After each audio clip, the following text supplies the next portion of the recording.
and it's not on the Son. All Steiner describes it is that there are two thrones up there, and one of them has Christ in it when he was a Son being, but now there's only the image of Christ there, not the Christ himself, because he's working from within the earth sphere itself. And if we do not develop a personal, see, everybody has exactly the same relation to Christ. Everybody on the planet, since the moment of the blood of Christ falling into the earth at the time of the crucifixion, from that time on, every single soul. Do you want the thing to be put? He's got the sun in his eyes. Yeah, I just wanted to ask you a question. What? Well, how does that relate? You know, you grew up culturally Buddhist or Islamic, and how do you have a relationship with Christ? Because the Christ planted his impulse into every single human soul on the earth since that particular day. So it doesn't matter whether you're a Buddhist or a Christian or a Hottentot. It's just kind of it's just a spiritual fact about being a human being on the planet this time. So the Christ, in other words, the Christ has the same significance for the wild tribesmen in the depths of the Amazon forest as he does for the highest initiate in the world. Whether he's conscious of that word or anything. It's right. Energetic. And you can, and I believe, it's spiritual, and I believe that you can be Christian in everything that you do, say, and think without having any knowledge of the existence of Christ at all, intellectually. There's no question about that in my mind.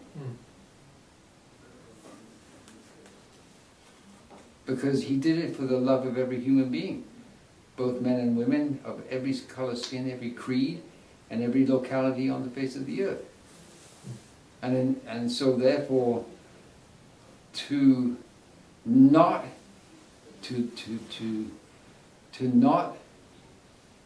develop a personal relationship with Christ. See, because although the relationship itself is the same for everybody, exactly the same, whether we come to having a relationship with Christ out of our own free will personally, that's a personal affair.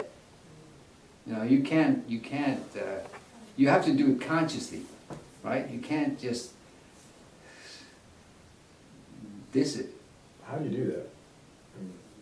How do you do that? Yeah, if you don't have any background with religion. And you know what Christ said in the Bible? It's a deep mystery, that's for sure. He said, only those who God sent come to me. That's what he said. And Steiner says, if we do not develop a personal relationship with Christ, it is a personal catastrophe. And it is, there's no question about that. But the thing is, you see, you have to want it. And the Christ that we know from our upbringing is a complete caricature. It's not even Christ. Right? It's not even, there's an old saying in ancient, from the East, the name of a thing is not necessarily the thing named. So people call Christ, and in fact they're not referring to Christ at all, they're referring to Lucifer. And I got a whole talk about that, how that happened. Because when you look at the Christian church today, it is totally egocentric, and it's totally selfish, and it's totally self-serving. Those are all Luciferic characteristics. I mean, that's pretty evident, right? I mean, don't you think? Yeah. Yeah, I mean, it's so bloated and it's so arrogant, and the Christ. See, what happened when the Emperor Constantine, Emperor of Rome, in 4 AD, he made Christianity the official religion of the Roman Empire.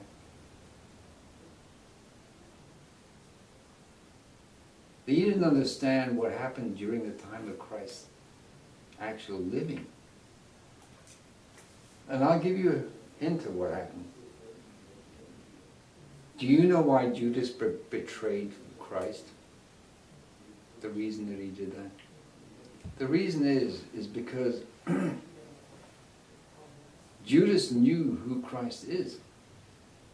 And Judas wanted Christ to set everything straight with, because he knew Christ is a very sublime and powerful God, and he could have sorted everything out if he'd wanted to, no problem at all. And he wanted to force his hand.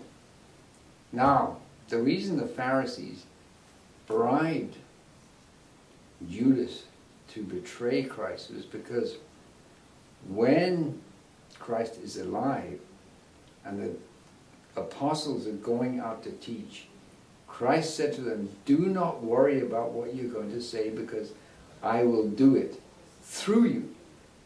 So whenever they went over the whole of Palestine and all that region to spread the gospel, and they got up to speak to the crowd, Christ came into them, and their faces changed to that of Christ when he was speaking through the apostles.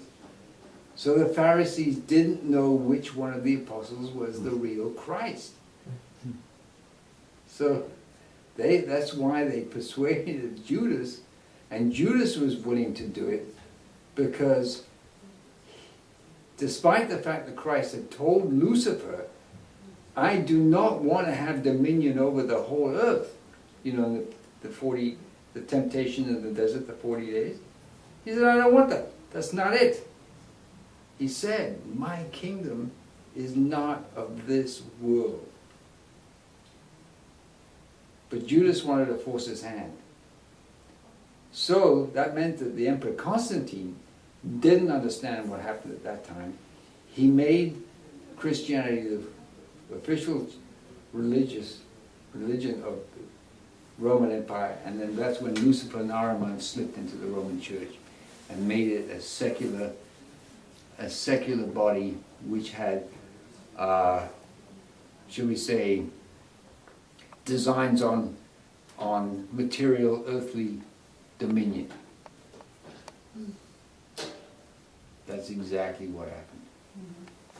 So, if we went, Doesn't Christ say something else about give up everything and follow me, or something to that effect?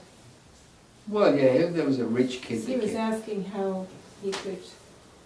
No, it's not. It's nothing to do with that. That was It's just a personal thing that Christ had with that particular individual. Okay. At that time, so a rich kid came up to say and was telling him, "I want to follow you," and he said, "Give up everything and follow me." And the guy wouldn't do it. Okay. I guess I couldn't remember I mean, exactly. right. That came to mind. But today it's a matter of setting up a spiritual, personal relationship with Christ out of your own volition. And that's up to you. It's up to the individual whether they want to do that or not.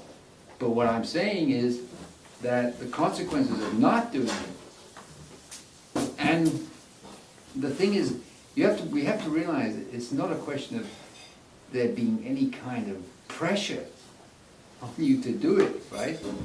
Because the Christ impulse was only seeded when that crucifixion happened. So it's only been 21 centuries since then. We're in the 21st century. So it's still young. And it's been gradually waxing over those times. And Christianity really hasn't made any, should we say, the understanding of Christ hasn't really made any inroads at all. I mean, there's no understanding of Christ in the planet today at all. Because as I mentioned, what they talk about when they talk about Christ, and I went to Christian church for 10 years, they don't talk about Christ at all. It's a total farce. It's just a hypocrisy. So, the point is about going through the sun sphere is that if we have made the personal relationship with Christ, we are social beings there. And what happens is we get a healthy, strengthened, etheric body. during the time in this sun sphere. And we also encounter Lucifer. This absolutely blew my mind when I read this. Lucifer is a brother to Christ, legitimate in the sun sphere. And what happens after we pass through the sun sphere is Lucifer takes us by the hand and guides us on the rest of the journey, where we go through the Mars sphere, the Jupiter sphere, and the Saturn sphere, up to the starry realm, and then he guides us through the whole contraction down to that little germ that hooks up to the zygote that our mother and father have prepared for us to be incarnated in. We hook onto it with that. That's how it happens. Now,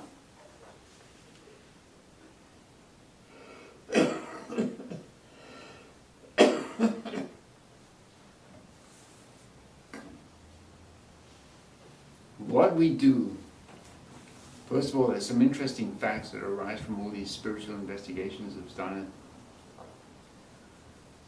When the first thing we do on our journey back, our contraction down, is we have to figure out the locality of where we're going to be born to fulfill our karma. And you know how that's worked out is so amazing.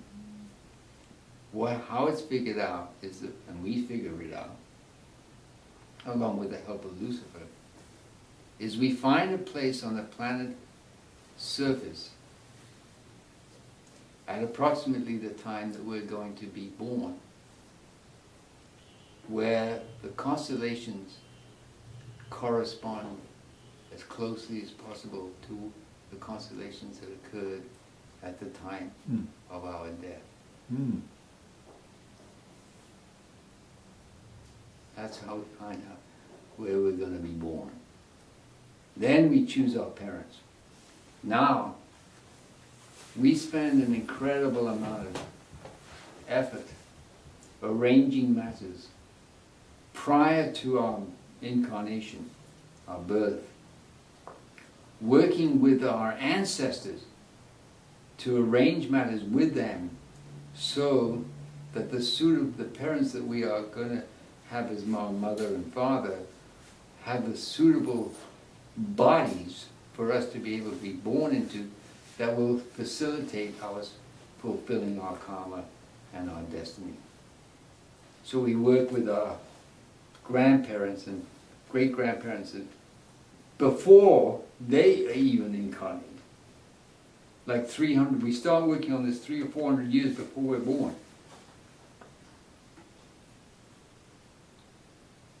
So you're talking about how much responsibility. Now we do get help, of course, from Lucifer, but we have a tremendous responsibility in doing this.